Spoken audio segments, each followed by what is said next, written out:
This episode is brought to you by LifeLock. The holidays mean more travel, more shopping, more time online, and more personal info in places that could expose you to identity theft. That's why LifeLock monitors millions of data points every second. If your identity is stolen, their US-based restoration specialist will fix it, guaranteed or your money back. Get more holiday fun and less holiday worry with LifeLock. Save up to 40% your first year. Visit LifeLock.com/podcast. Terms apply.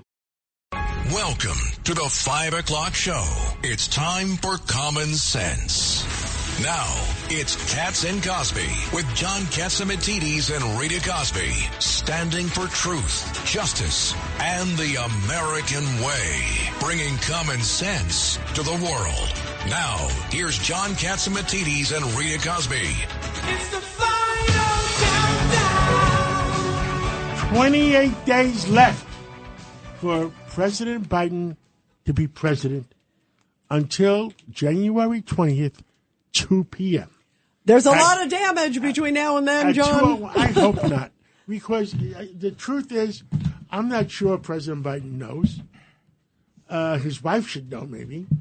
And whoever's pressing that button, I'll give you an example, Rita. And by the way, in the studio, we have a full house in the studio. We have Judge Richard Weinberg. We have Craig Eaton representing the GOP in Brooklyn, among other things. And we have Congressman Peter King. Great to be here. Congressman, and he's got his Notre Dame jacket on. Go. I was going to say he's definitely Irish. Yeah, the Fighting Irish. Legendary Congressman Peter King. Legendary. Indiana last weekend. Okay. Now, with all these things going on with migrants, the murder of that woman. Oh, it's horrible, John. I mean, being burnt to death. There can't be anything worse than being burnt to death. Oh, and you know the thing is, John, too. Do now we know who she is yet? We don't know. Don't know yet. But what we do know is this guy, the one who did it, a 33-year-old from Guatemala, and he came into the country illegally twice. 2 times. First, he got into the country, John, in 2018. They deported him. Then he came back in. They believe he's one of the 1 or 2 million gotaways. Did he pay for the subway, or he jumped his turnstile again? I would imagine he jumped the fare. But that is the least of his worries, because now he's facing murder charges. And John, you want to hear how horrible this is, this guy? He actually, when they busted him, thank goodness it was a bunch of high school kids who saw the APB out on the on the New York Police Department and said, "Oh, this is the guy. He's actually now on my train." They called up. The police busted him. Luckily, just soon afterwards, he still had the lighter in his pocket where he lit the woman on fire to death. It's horrible. Originally, they said that he also had lighter fluid. Yes. Did he have it? Or I don't know if we just know that he had the lighter. Apparently, he doused her with lighter fluid. Yeah, he would have had to have doused her with something, because the lighter wouldn't have worked. Going back. And then yes, it had to be a little lighter fluid or something. Yeah, something. Now, going Alcohol back, bottles. Whoever pressed the button to have these bad guys. Look, I believe in immigration. I like good immigrants.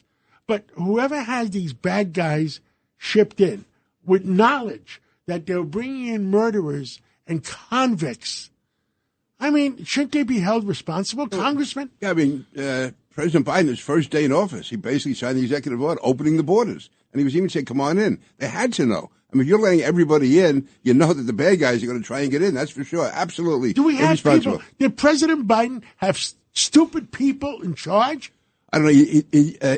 He did it himself, or he had very liberal, progressive people who think this is good for America. Did he have stupid people in charge? Or do you have people in charge that did it on purpose to hurt America? Right, who had an ideology. All Americans to listen to us. We only got 10 days till the new year.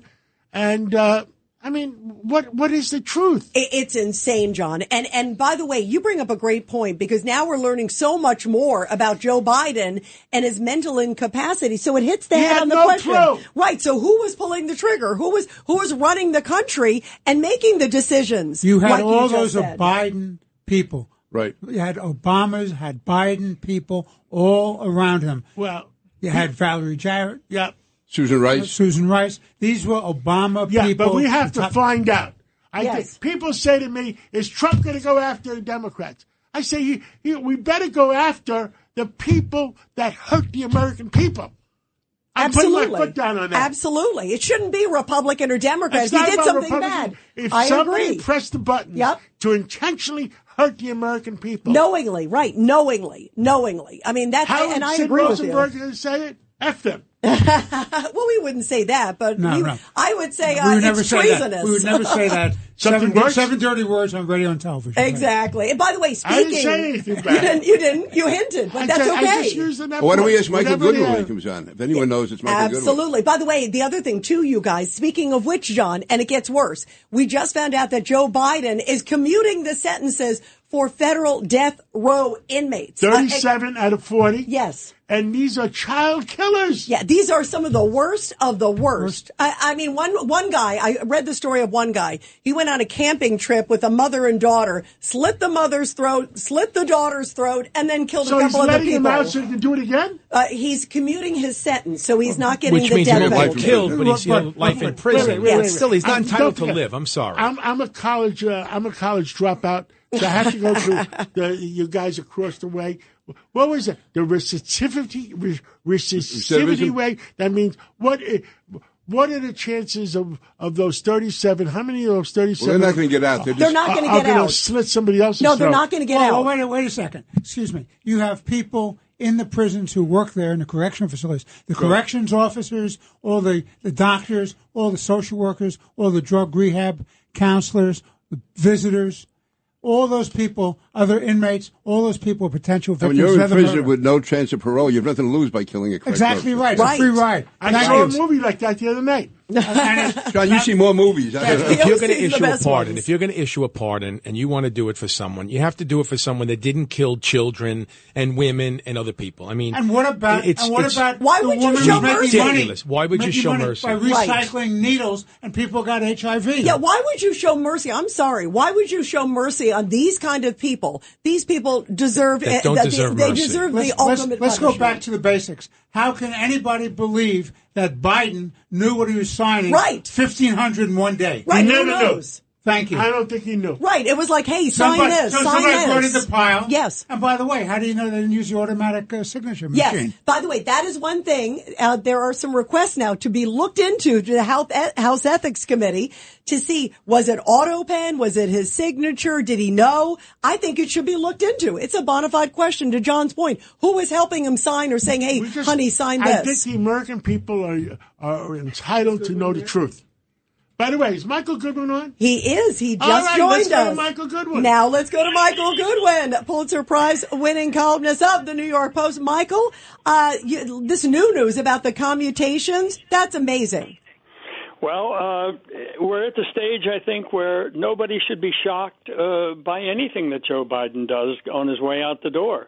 I mean, I guess we're going to have to check on the furniture and the dishes too, because they may be swiped in the middle of the night. I mean, there just seems to be no bottom. And as you were saying, it's pretty clear that this is well beyond his ability to understand these cases. So he did not make an individual decision in the first batch of over 1,000, 1,500, Michael, or this batch, 37 out of 40. And there are 40 death row inmates in the federal system, and he's commuting the sentences of 37 of them. Makes you wonder, what about the other three? What did they do that was so different? Do you know what it is? You know what it is? One of them is Dzhokhar Tsarnaev. It's the Boston Marathon bomber. I was waiting for him to commute his. And the other one that killed 18 people in Pittsburgh? Such a fine young man. Why not spring him too? Why not give him a break? I mean, it's extraordinary what we're witnessing, and I got to say, January 20th can't come soon enough. You know, one of the things in the statement, and again, we don't even know if he's writing the statement, to John's point, we have no idea. In the statement, he says it will bring justice to the system, to the courts. I'm thinking, are you kidding me? What about justice to the families and victims? I mean, exactly. Like, where's their justice, especially some of these heinous criminals that he's now, giving them a break right before Christmas? Where is the justice for the victims' families? Yeah, and the whole thing is curious in the sense that his administration said it would not pursue the death penalty. Merrick Garland basically made that decision, although it did prosecute the one terror case in New York, but the jury turned it down. So I don't understand even the inconsistency here. If these people have been convicted of the crimes, and then there is generally a separate process for the penalty phase, the death penalty phase, and they apparently, I mean, the juries back this in all these cases. What exactly is the president doing? What sort of extenuating circumstance or good conduct would justify? Now, they're all going to be now hit with life in prison, but why are they getting this? What have they done to deserve this? There was no, to my knowledge, there was no outstanding question about their guilt or about the jury's decision. So what exactly is the point here? I mean, we have a right to know, Michael, right? These were heinous crimes that these people were convicted of. A jury or a judge heard the case, decided that these people needed to be killed. And I don't know where he comes off just saying I'm going to commute these sentences and give them life in prison. Yeah, look, I mean, that is the power. The power is definitely there, but this feels abusive. He's abusing the power. And I have to say that this only makes it more certain that Donald Trump is going to pardon just about everybody, if not everybody, involved in the January 6th Capitol riot. I mean, if this is the Democrats' version of justice, then certainly Trump is entitled to his version of justice too. Michael, this is Peter King. I always thought any type of serious crime, if you're going to commute the sentence, if you're going to reduce it, if you're going to pardon anyone, you really have to give the reasons why. The public is entitled to know why. Now, if he's going to say he's against all capital punishment, then why let 3 people go to the gas chamber? I mean, you can't have it both ways. He really has an obligation to say why in each of those 37 cases those people are not going to get the penalty that they were sentenced to. And you know what? Also, Michael, he should review the case file, maybe talk to the prosecutor and talk to the family before he commutes a sentence like that. See what everyone else feels about it, the people that were impacted by these people's murders. Yes, I mean, even in New York, when there is a cop killer, for example, is released by the parole board after a certain period, to my knowledge, the families are not only notified, I think they're given the right to appear at the hearing. Yes. Yep. Yeah, can you imagine what it's like for them here? It is right before Christmas, and they're finding out this atrocious person who devastated their family is getting out. And all because he wants to be, quote, fair to these people? Look, I think what we're witnessing is not just the mental collapse of Joe Biden, but it's like the Democratic Party is just giving up the ghost here. I mean, this is something that I think will not be well received by the country at large.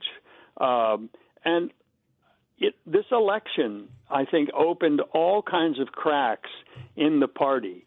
And this is the sort of thing that I'm not sure how this helps any candidate going forward. This is something that I hope Republicans or even intra-party primaries, somebody will bring this up. Do you support this? Do you support what Joe Biden did? Do you support him pardoning his son for 10 years, right, going back 10 years? Do you support commuting the sentences of 37 out of the 40 death row inmates? And one worse, commuting the sentence or pardoning people that have not been convicted. Well, that's right. And also, as Pete said, you should, I don't think you have to, but I think you certainly should, for the public, explain why, justify your thinking. He doesn't, it's the arrogance, like, what are they going to do? I'm leaving office, I'm never running for office again. Screw you, America. Michael, John Catsimatidis has asked this at the top of the show. Who is making these decisions? Yeah, good.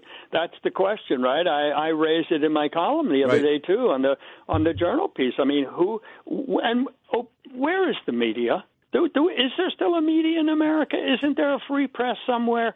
I mean, there's no questions. That Wall Street Journal story that laid all of this out about how people can't even see Biden. Is there an American Bar Association that stands up and says this is wrong? Is there a free press that stands up and says this is wrong?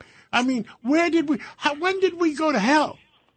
Well, I think because it's all Trump derangement syndrome. This is all about we will do anything to defeat Donald Trump. We will not hold our party to the same standard that we hold the other party to because we're on the team. I think, Chris Cillizza, former reporter, he talked in an interview, and I hadn't heard the whole thing originally, but I did today. I saw that. Yep. On your station, and he said there's a shaming party if you push too hard. But you know what, Michael? And you and I have been there. I've been in the White House, reporter's room. I've been one of those reporters asking the questions. It is hard because they block you out, but that is your job. That's it. And I've been in those situations, and it takes courage to go alone. It's, you're breaking ranks with your colleagues from other media outlets, people maybe you've worked together elsewhere, you may be friends, you may be just, you want to keep, you're all part of the White House Correspondents Association or something like that. And so you pull your punches because you'll be shamed, that the White House will shame you in front of your colleagues, and there'll be a kind of stink about you. But Michael, these reporters, among your colleagues. These reporters had no problem writing everything they possibly could about Donald Trump, tracking down every rumor, true, untrue. They wrote everything. Yeah, the standard. You're right. That's what the gang wants. So in that case, there's no courage at all. You're going along with the flow. This would be going against the flow, and they don't do it because they're cowards.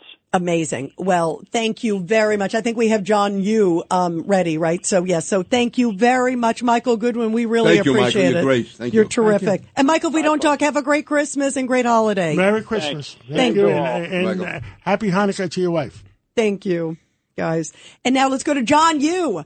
Of course, professor of law and great legal scholar, Professor John Yoo. John Yoo must have seen how excited we are today. Yeah, John, do you feel our passion? Here it is. This is certainly not a boring Monday before Christmas. I know. I can't believe you guys aren't taking it easier, but it's the White House is keeping you all busy. Yeah, it sure is. What is your reaction to the fact that President Biden, commuted the sentence, gave clemency to 37 of the 40 federal death row inmates, and the exceptions, you probably know. One was Dylan Ruth. The other one I know is Dzhokhar Tsarnaev, the Boston Marathon bomber. But the other 37 are pretty despicable, John.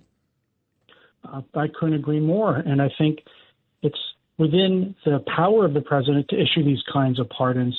But again, it's not the spirit of the pardon power, just like it's not the spirit of the pardon power to pardon your son for obvious federal crimes here, Hunter Biden. It's also not. And I think here the real problem is the blanket nature of it.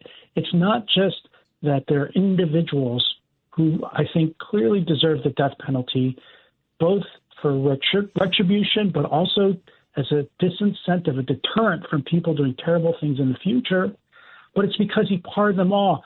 So you can see that his effort is not to do justice and mercy in any individual case. He's trying to abolish the death penalty. He's trying to reverse the clear will of Congress and that of the American people. John, it's Richard Weinberg. Good to talk to you, and Merry Christmas. Let me say that our mutual friend, Andy McCarthy, had a column on that in the National Review. He specifically raised the issue whether or not this is such an abuse by Biden that it's an impeachable offense, because he is going around Congress. In effect, he is making de facto abrogation of the death penalty, the capital punishment statutes. What are your thoughts on that? I don't think that you could get impeachment, but I know Andy's written a book, a really good book about the framers' understanding of impeachment, and they thought impeachment would be used much more broadly than it is now. And you could see the founders wanting to impeach a president who basically pardoned everyone just because he doesn't like a crime that Congress created. Suppose he doesn't like the death penalty. He doesn't like the death penalty. But you could, think about it this way. Suppose President Biden pardoned every single person who's been convicted of a drug crime because he thinks drugs should be legalized, even though Congress hasn't legalized it. That's exactly the same thing going here. He can't convince Congress to get rid of the death penalty. His party won't try legislation in Congress to get rid of death penalty because it's supported by a larger majority of Americans. So instead, he's used the pardon power to do the same thing And, of course, as we know, he waited till his very last days in office when he couldn't pay any kind of political price for it. Also, keep in mind, I was a Senate aide when Senator Biden was in the Senate, and when I was a Judiciary Committee General Counsel when he was on the committee. He was pro-death penalty then. Mm-hmm. He campaigned loudly for the death penalty.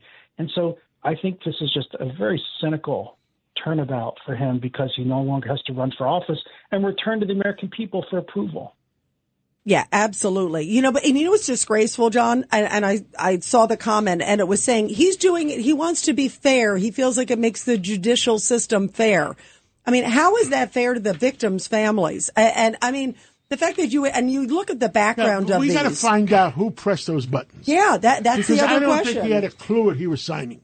Yeah, let me ask you, John, if it turns out that he didn't even know what he was signing or somebody else signed for him, what's the repercussion? Anything? Wow. No one can sign. If actually someone else signed it for him, those are invalid pardons. I mean, he has to sign. But I'm not so sure. I think that he is actually, declined so much. He doesn't know what he's doing. Obviously, that's happening sometimes during his presidency. But I think he actually wanted to do this. I think he actually wants to. You know why? Because I think he has always wanted to out Obama. And so remember he commuted the sentences of a lot more people just a few weeks ago because he wanted to beat Obama's record. And now he's trying to say, I'm doing this with the death penalty because even Obama wouldn't get rid of the death penalty. So I actually think it's in a way it's worse because I think it's a conscious effort to try to create some kind of bizarre legacy of outdoing Obama at the end of a failed presidency. Yeah, absolutely. Absolutely. And real quick, Judge Weinberg? I want to ask you this question. All of a sudden, the news articles and TV and radio are talking about whether the case against the killer of the healthcare executive, whether an indictment by both the federal government and the state government raises double jeopardy issues. I thought these were two distinct sovereigns, and why is there a double jeopardy issue? No, this is settled. I mean, this has been settled by the Supreme Court for more than a century and a half. The federal and state governments can prosecute people for the same thing. I ask my progressive friends if they don't believe in this, then they should not have thought the Rodney King police abuse case should have been tried by the federal government after it was the state jury trial acquitted the police officer there, and the federal government came right in afterwards and prosecuted them for civil rights violations. So this is settled law. It's not. I don't think this is a close one. All right, Professor John, thank you so much, and have a beautiful Christmas. We love having you on, Professor. Thank you very much. Oh, thanks so much, and happy holidays, guys. It's you great too. To be with you. We love having you on. And now we got some breaking news. Breaking news, WABC. And, John, it just crossed that Bill Clinton has been hospitalized. They're saying for testing and observation, Georgetown University Medical Center. Your thoughts, John, and what you know? Yeah, I mean, he was in Georgetown yesterday. I talked to him about 2:00 in the afternoon, and he finished in Washington, and he was going to be on his way back to home. So I didn't know this. Yeah, just written a book. He's doing a book tour, I think. I saw him on C-SPAN last night. It was probably taped a while back, but I certainly hope he's in good shape because, John, you and I both know him. Very good guy. He's a good guy. Great guy. And a great president. Yes. A great president, and I hope he lives to 100 because he was a great president. And John, it's just saying here that he went in for testing and observation after developing a fever, according to an aide. I talked to him about 2:00, 1:00, 2:00, and he sounded okay. Sounded okay. So let's pray for it. And you guys, it says that he's 78 years old. He was hospitalized for an infection back in 2021. That was different, but now he just had a fever, and that's why they rushed him in. Everybody has a fever. So. Yeah, so let's pray that he's going to be okay, you guys. Absolutely. And you guys, we're going to take a quick break, and then afterwards we have John Fun, the political guru. He's always good. He's always good. Oh, we have an interesting... we might not agree on that one. Go ahead. John, and I agree on this one. Yes.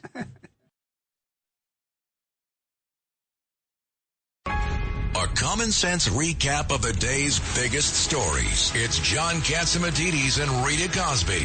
Katz and Cosby on 77 WABC. And we are back here on Katz and Cosby. And joining us now is the great political guru, John Funn. John, you were talking about term limits, and everyone's talking about Congresswoman Kay Granger, who they suddenly figured out why she hasn't been around that long. She's still a sitting member of Congress. She's been in a nursing home for 6 months. I mean, that's shocking. Well, it's even worse than that. Look, she has missed over half the votes this year. And she is in a home. They say it's not a home for dementia patients, but it does have a lot of, shall we say, memory courses and memory treatments. So let's just say that her family admits that she has dementia. I have enormous sympathy for her and her family. But why is she still collecting her salary and her benefits and leaving the district unrepresented and no vote? It's appalling. As a former member of Congress, she would have full health care benefits, so that's not the issue. That's not really true, John. Yes, it is. I've been in Congress 28 years. I don't get 1 cent in federal help on health care. Not 1 cent. When were you elected? I was elected in 1992. There are no health care benefits? Unless you want to sign in like every other federal employee. There's no special plan for Congress. No. That's one of those myths that's out there. Grandfathered in? No, there's no grandfather. I've never known any member of Congress. There's no lasting health care. What you are entitled to is the same as any other federal employee, whether you're the mailman or whatever you are. Extremely generous. What's that? I tell you, most. Excuse me. Look. Let's just not argue about this. No, I'm going to tell you, that's one of those, John. That's one of those myths that's always out there. That's all. For retirees. End of story. Not end of story. The fact is, you can go through anywhere in the country and you find better benefits than you get coming out of the federal government. Well, you guys, let's go back to term limits. Let's go back to term limits. Let's go back to Kay Granger. Wait. I'm going to argue with Peter King. Right. The benefits of the federal government is you don't have to go to work 5 days a week. Yeah, exactly. I'm not going to argue with you there. That's a different story. Yeah, that's all. Yeah, exactly. Okay, after that laugh track, we're just going to move on. Exactly. Okay. Exactly. Move on. But you know what's worse, actually, getting back to the original topic, John, your point about Kay Granger. Did you know also her social media has been active? So it looks like it's almost like the Biden, like somebody's been running somebody's running her social media to make it look like she's here or there, doing this, doing that. And meanwhile, she's sitting in a nursing home for 6 months. Yes, and let's have the former congressman defend that. Oh, Peter, can you defend that? Peter? No, listen, any individual can abuse anything, and that's an abuse and should have been found out if the media were doing a better job, if her opponents would be doing a better job. It's the job it's of indefensible. the media to protect the taxpayers. No, it's indefensible. It's indefensible. That's a fresh one. You know what? I'm saying, John, it's the public. Everyone has an obligation. Our staff had an obligation. But just because one person did this, you don't reflect on the entire Congress. Staff has an obligation to turn their boss in and lose their job? Yes. Give me a break. What are you saying? That nobody over the age of 80 should be in Congress? No, I'm simply saying that we need term limits, and boy, do we need them No, now. listen, I disagree. I'm with Henry Hyde. He said they're un-American. To me, the best term limit is an election. I've gone through them. So you want to repeal the 2-term limit on presidency and all the governors? I would put the president in a different category because of the power they have. But members of Congress, it's every 2 years. It's what local. What about the 42 governors that have term limits? I think it's wrong. I think it's a bad idea. But certainly for Congress. I've been there. For every governor, you want them to run forever. Kathy Hochul can run forever. What a genius move that would be. John, unlike you, I believe in the American people. I believe in the American people and the democratic system. Well, I'm going to say one thing. Look what happened to the city council. Instead of having gray-haired people that were in there forever, we end up with the assistant of the assistants of the assistant. And that's what we're down to. And some of these people don't know crap. Well, I think, by the way, what we can all agree on is transparency. Yes. Because, John, what you're saying is also in the case of this, of Kay Granger, for example, I'd like to know who else was on the committee, Republicans and Democrats, because they should be coming up. It was a giant cover-up. Yes, I agree with you. Not there. And remember, the Appropriations Committee is an extremely important committee. I think the congressman who used to be on it would agree with that. Look, the bottom line is this. if you put term limits to a vote in New York City, it would pass overwhelmingly. If you put term limits to a vote in Nassau County, it would pass overwhelmingly. If you put term limits to a vote anywhere in the country, it passes overwhelmingly. Term limits in New York City has destroyed the city. Term limits in New York City has destroyed the city. One place. Just one.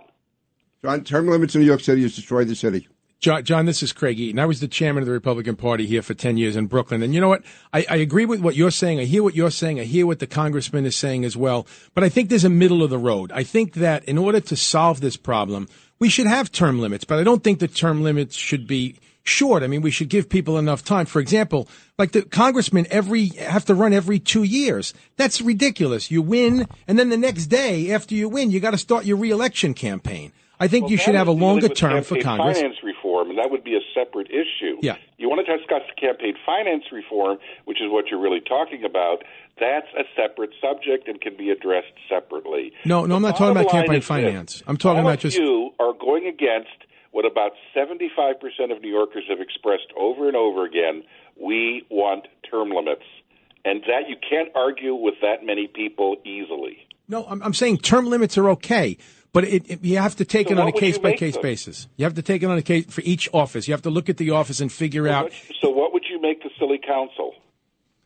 The silly council. I don't know. The silly council, like John said before. Council, I mean, it's crazy. It's crazy what's going on there. What you have. Instead of having gray-haired people that knew what they were doing, you know whose fault it is? It's Judge Weinberg's and Peter Vallone's. All right, let's make my objection to my client, Judge Weinberg. Take your Fifth Amendment right, Judge. John, wait, I think we need the judge has rights. We need a response. John Fund, I hope you're having fun. I hope you're having fun. I hope you're having fun. My Christmas very merry with arguments that most of the city's residents of New York would just find as protecting incumbents who haven't done their job.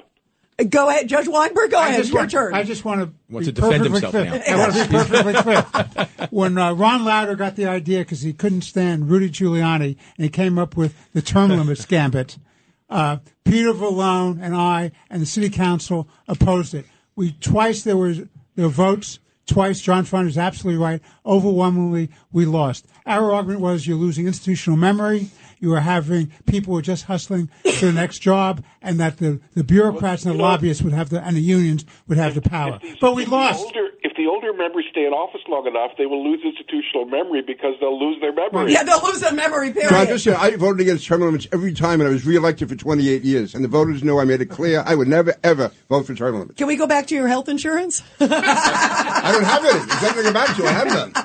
John Fund, final thoughts. Real quick. We got to wrap. Final thoughts, John. Look, I don't believe the term limits are a panacea, but let me just say that the average age of a senator is now retirement age, and that means a lot of people who have new ideas and new concepts don't get into office. I'll give you just one example. They had a hearing on Wi-Fi, federal support for the Wi-Fi expansion. And people literally did not know what Wi-Fi meant on that committee. Oh, my God. In addition, Senator Orrin Hatch a few years ago asked Mark Zuckerberg of Facebook, now how is it in the world that you can make money by not charging people? I mean, you don't charge people for Facebook. And Zuckerberg looked at him like he was an alien and said, Senator, we sell advertising. Yeah, that's amazing. And by the way, then on the flip side, you got 90-year-old Grassley, who's sharp as a tack. That's right. It's wild. Rule. Right. And I agree. Right. But remember, if you don't have term limits, I'll tell you what's going to happen.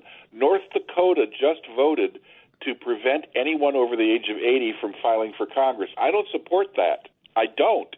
But if you don't have term limits, you're going to get something far more draconian, which is age limits.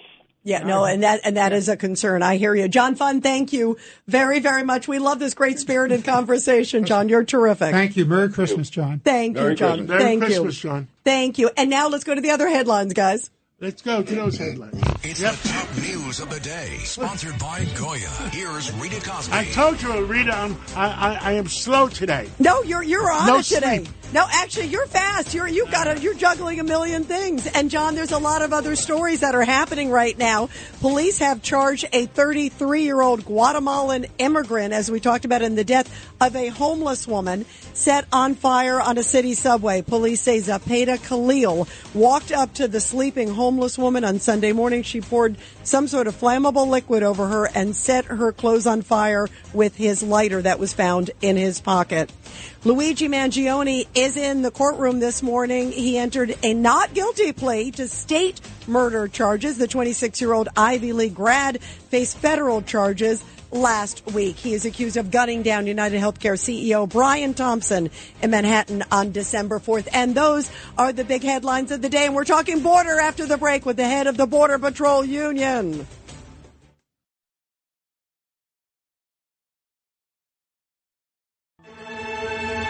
You're commuting home with Katz and Cosby. Now, here's John Catsimatidis and Rita Cosby on 77 WABC. Well, we are back here on Katz and Cosby, and this weekend President Trump spoke at America Fest, and he said he will begin the biggest mass deportation effort in American history on day one. And somebody also who was recognized big time there is our next guest, Paul Perez. He is the head of the Border Patrol Union. Paul, how complex is this going to be, especially with a number of blue city mayors and governors saying, Well, hi, Rita. It's good to be with you guys again. Yeah, it's like I've said, and Tom Homan has said the same thing. If you're not going to help, get the hell out of the way. And so, unfortunately, there's quite a few governors that are going to be a hindrance, and it's not going to be something that we take lightly. And so, Tom has said there will be prosecutions of anybody that's looking to impede our ability to get the job done. So, we're really looking forward to hitting the ground running after January 20th. Paul, you know, the American people are behind you and Tom Homan because we got to get rid of these criminals. I mean, I don't know if you saw what happened in New York yesterday. Yes, they set this woman on fire. I mean, that's the worst death. That's horrible. That's the worst death one could have. Yeah, that's a horrible crime committed by somebody that had no business to be here in the country, somebody that under President Trump was previously deported and should not have been here. And so I'm glad that the transit officers and the NYPD apprehended him. But this is somebody that should have been in his home country. And with President Trump, we're going to do everything we can to end the invasion that this administration allowed to happen. Paul Perez, let me ask you a question. Who is pressing? I'm sure it's not President Biden himself. He doesn't know. Who is pressing the buttons to allow criminals and murderers into our country? So that has to do with his advisors. But who gave the Border Patrol? Who gave the Border Patrol orders? Alejandro Mayorkas, the Secretary of Homeland Security, is solely responsible for this influx.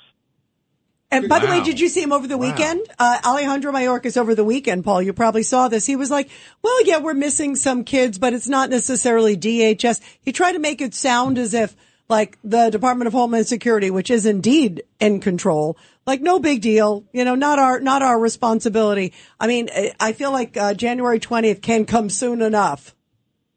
They lost 300,000 children, and if anybody thinks that's not a big deal, there's seriously something wrong with that party. Horrible. Yeah, absolutely. There is horrible. something wrong with that party, and the common sense Democrats, and there's still a lot of common sense Democrats, should take control of the party and say enough is enough. Either that or switch to Republican. Somebody needs to step up, but it doesn't matter because we've got President Trump and we've got the Republicans that are going to take control of the House and Senate in January, and they're going to implement the reforms that are necessary to make sure that things like this don't happen again, because you can't lose 300,000 children in this country and there not being any consequences for it. We don't know if these children have been harmed. We don't know if they were being trafficked. We don't know anything because of the policies that Alejandro Mayorkas and the Biden administration put in place that forced the release of all of these children into the hands of who knows who. Yeah, it's scary. Craig Eaton. You know what my feeling is? Opening these borders was part of a you put together plan to bring all these people in and then change the voting rights and let people vote. Let these people vote, and then all the Democrats win, and they will annihilate the Republican Party. That's what I think. I think that you let them all in, and then who are they going to vote for if they get here? They're going to vote for the person or the party that allowed them to come here. Yeah, it changes the shape of America. And that's what they're looking to do. That's exactly what the Democratic Party is looking to do. Yep, absolutely. It absolutely does change the demographics. Peter King. The electorate. Paul, this is Pete King. Is there anything Joe Biden can do between now and January 20th that could tie Donald Trump's hands? Yes. Some of the things that he's doing right now are actually tying his hands.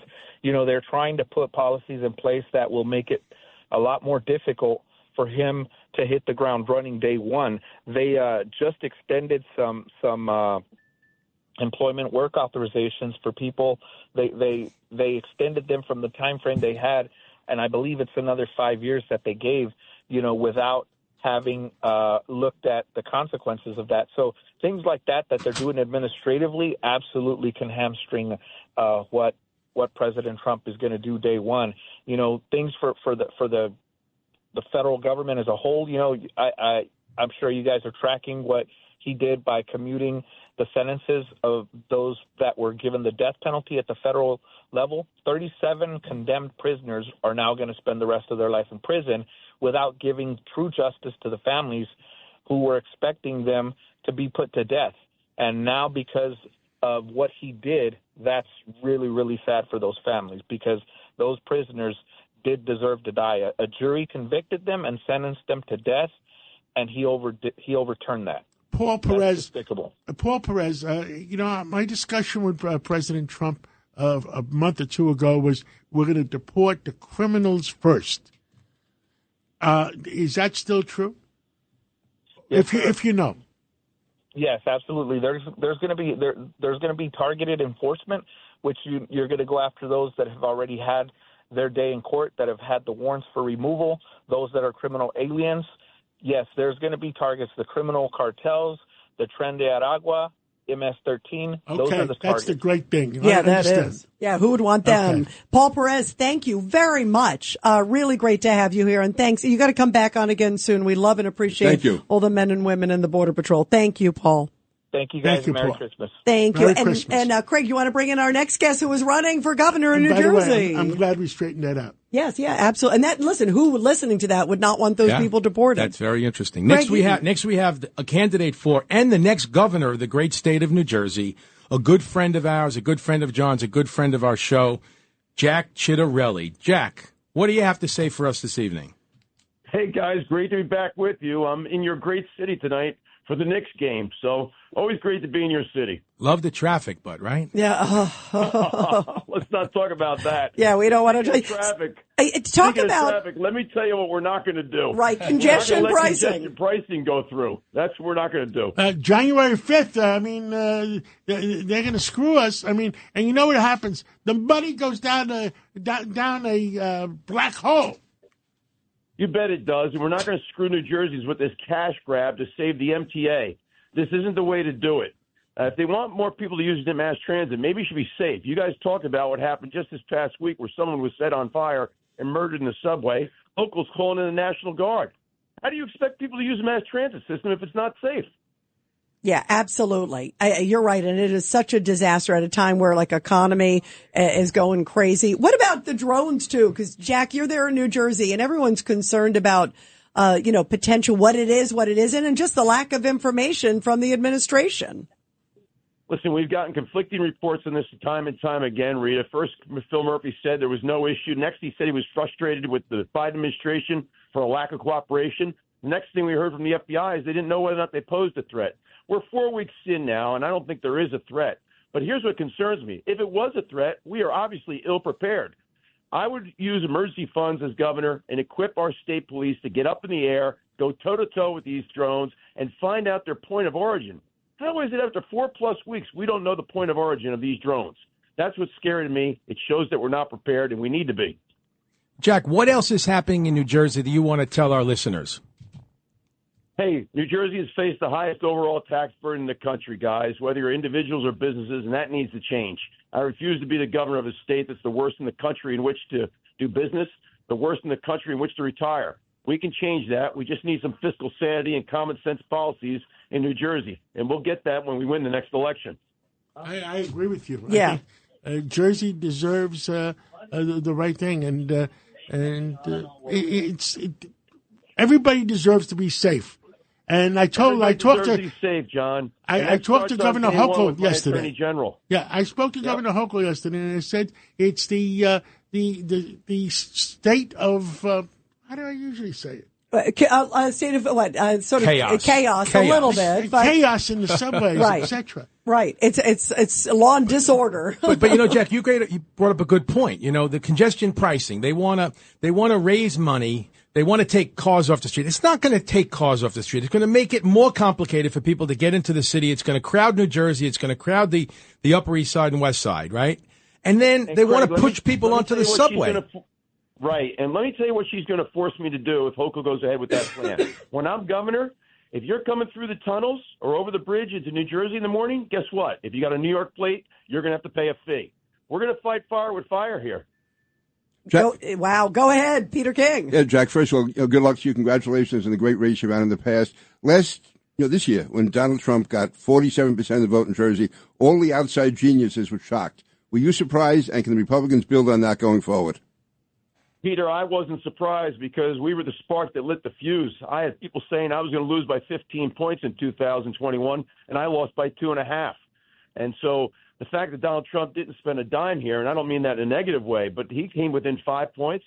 And here's a guy that was branded as anti-immigrant, is talking about mass deportation, and he picked up 31 points with the Hispanic community in New Jersey. What does that tell you? They want economic opportunity, they want safe communities, and they want good public schools. We've had none of the three under Phil Murphy. And they want change. That's the most important thing, Jack. They want change. They sent the message around the country they want change, and it's going to start in New Jersey next year. And, Jack, for people listening, how can they find out? And when's the primary? Real quick, how can people find out more about you?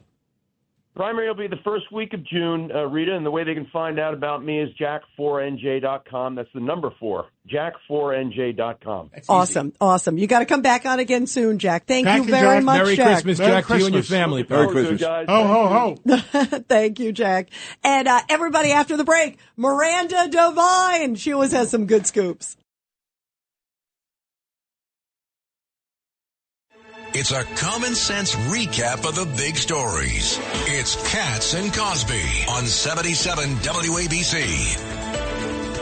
And we are back here on Katz and Cosby. And joining us now is the great investigative journalist, Miranda Devine.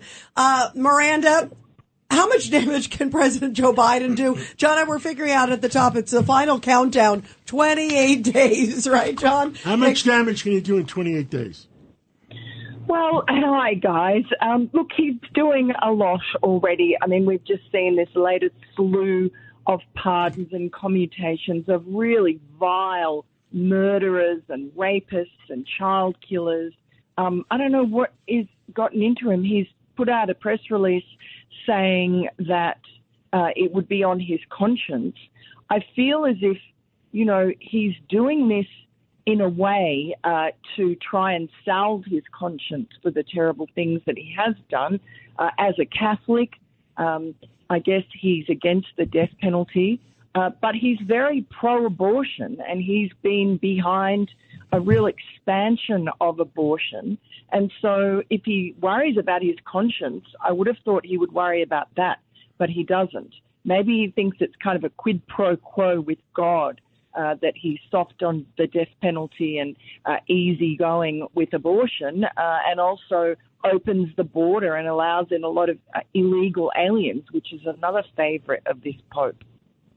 One of the things I saw also recently, Miranda, that he is considering extending some protections for some migrant groups. There's like hundreds of thousands of them, that he's doing a couple things, roadblocks. And Paul Perez talked a little bit about this too. He was with the Border Patrol Union, that he's planning on trying to give some protections, which might make it tougher for Trump to deport some of these people. I mean, it's like, is he the president of America or the president of Venezuela? Well, look, he's president in name only, really, and has been since inauguration day. This is not someone who is worthy or fit to be president. He's a very spiteful person and very self-interested. And at the moment, his entire focus is on, number one, grifting as much as possible with his family. So they've got a big trip planned to Italy on Air Force One, of course. And someone just sent me, he's just gone off on another holiday to warm climes, Costa Rica or somewhere.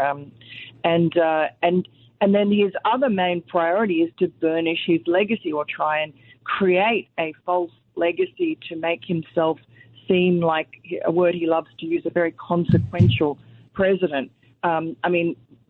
Really, he's one of the worst presidents in American history. He's certainly done an enormous amount of damage in 4 years. And, Donald Trump has all the right ideas and the right policies and the right people that he's putting in place.